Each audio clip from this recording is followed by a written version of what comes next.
Hey guys, today I'm just going to go over how to install this louvered hood vent for my TJ. I just got this on Amazon. It's basically an exact copy of the Poison Spyder one without the Poison Spyder logo. And first thing we're going to do is take off the hood.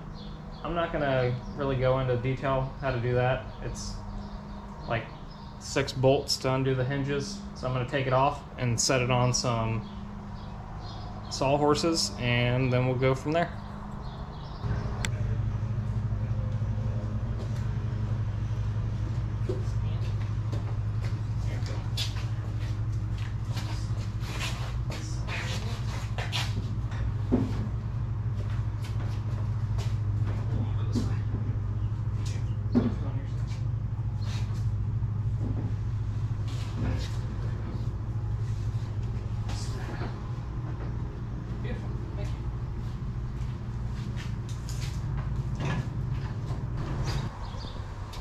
These little guys have little rubber nipples that poke through. I'm just going to try and use a flathead, poke them up out of there. There we go.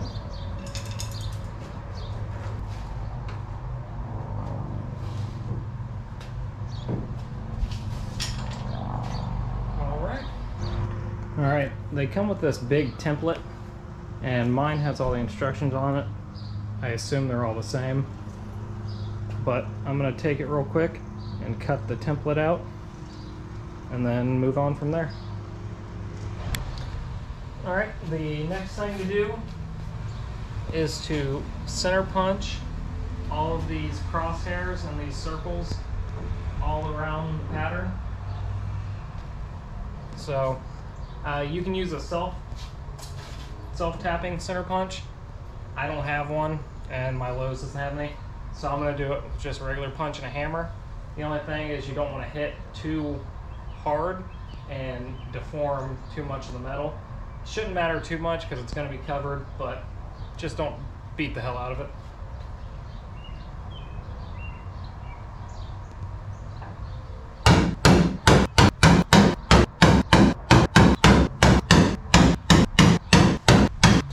None of those are exactly perfect.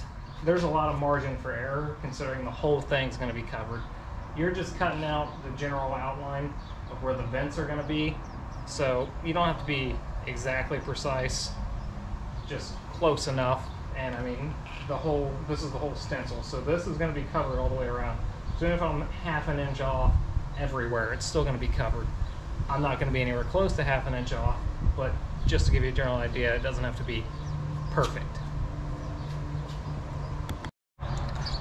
Alright, I'm going to start with some smaller pilot holes, and then we'll move on from there to a 1-inch hole saw.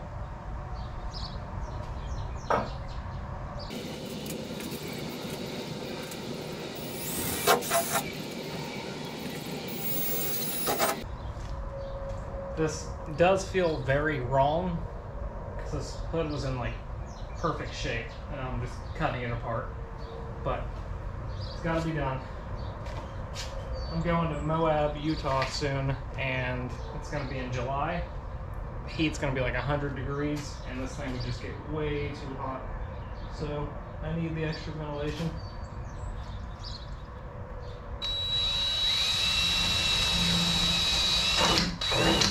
Also, I was kind of just doing it, swiping all these metal shavings off.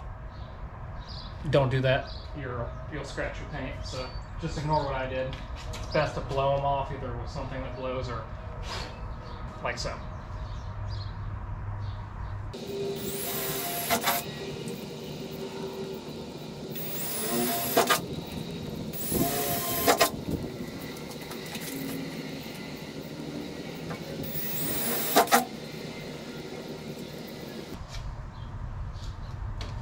These in the back here, these inner two on the back two louvers are the only ones that are going to really hit anything when you're drilling through. They're going to kind of hit this core support, so be aware of that. Alright, time to step it up to the hole saw.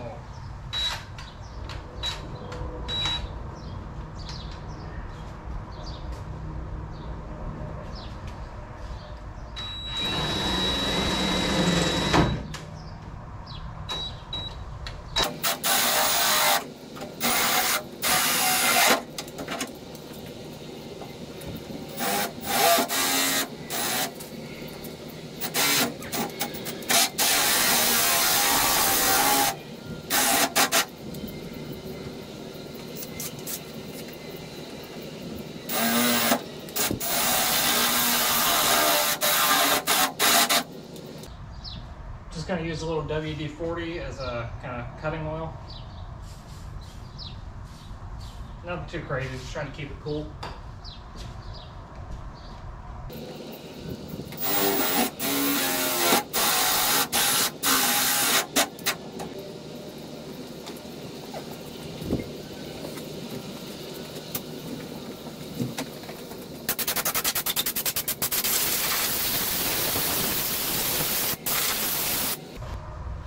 Alright, that's done. The next thing we'll do is trace lines along the outside of these circles or holes we just drilled in there, and then we will get a grinder and a cutoff wheel and we will cut out the big sections so it can actually have a ton of ventilation.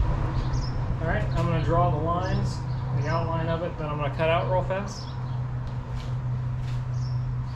I happen to have this gigantic ruler, so I'm just doing the outside of the circles that I just drew.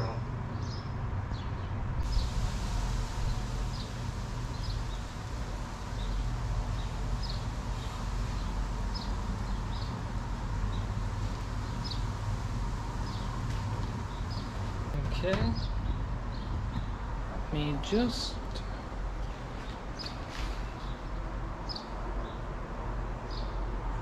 and on these top two smaller vents, this is where that core support is. I made sure not to drill all the way through it. I got a little bit here and there, but not too bad. And then these little supports are here too. It goes across there. I'm gonna try, I might even cut farther in than what I outlined to just leave those supports totally alone. I don't want to cut them, and that's still plenty of airflow, so that's what I'm going to do my best to do. We'll see how it plays out, and we'll move on to the cutting phase. Alright, you want to use some PPE, at least some glasses, face shield if you're smarter than I am, hearing protection, gloves, it's the usual.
Well, for the most part that's done. I'll get a file or a grinder or something and clean up all these burrs and sharp edges. I'm probably just going to use some spray paint, or I've got some POR 15 and paint the inside edges and stuff of all this bare metal, keep it from rusting. And then I'll just do that off camera because what do you care watching me file something? And then I'll come back with finishing the install on the actual louver, which will be drilling all the little holes around it. So, see you in a minute. Okay, so I deburred it and painted up all the bare metal. Now I've put the template on here, or the louver on here as a template, and put the rubber stoppers back on for the windshield and this handle. And now I'm going to drill the 4 corners and then put those bolts in and then drill the rest of the holes.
pretty much done.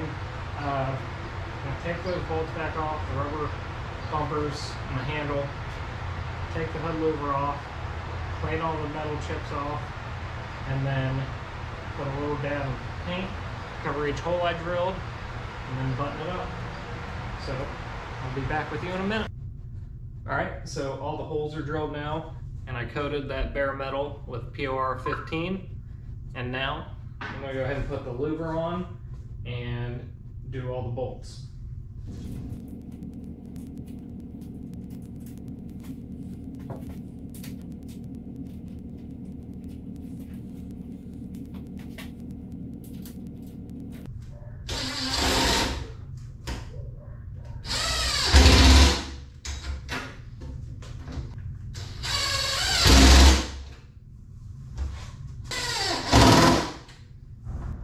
Alright, it's the end of the night now, so I had to pull the Jeep in the garage to show you guys. But here's the finished product. I don't think it looks too bad. I'm a little more excited to see it tomorrow in the daylight. But here it is.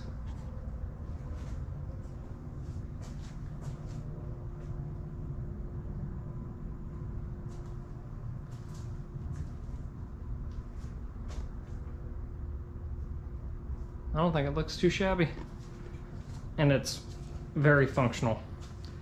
I probably didn't say it earlier on, but the big issue is how hot these engines get in the TJs.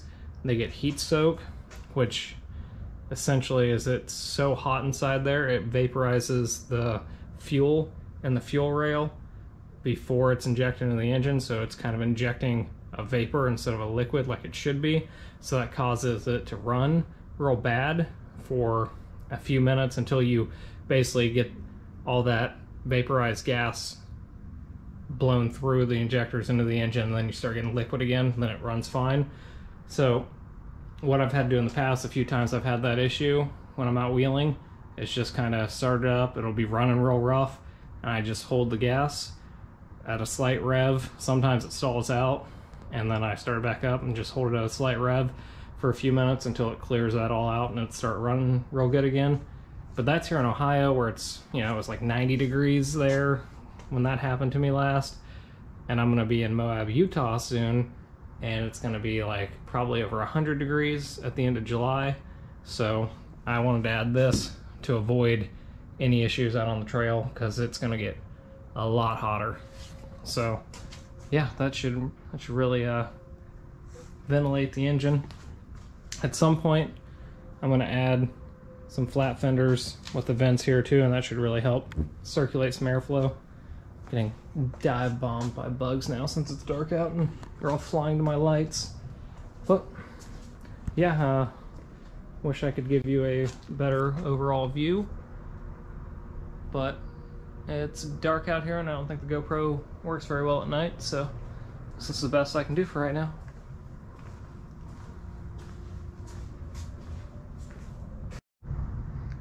Alright, well, thanks for watching, guys. Feel free to subscribe if you're into Jeep TJs. I'm going to keep bringing content about those. I really like my TJ. I'll probably do a walk around video and show all the mods I've done soon, if there's any interest. But yeah, here in about 2 months I'll have a lot of actual good off-roading footage from Moab and Colorado. So subscribe if you think you guys want to see that. Thanks.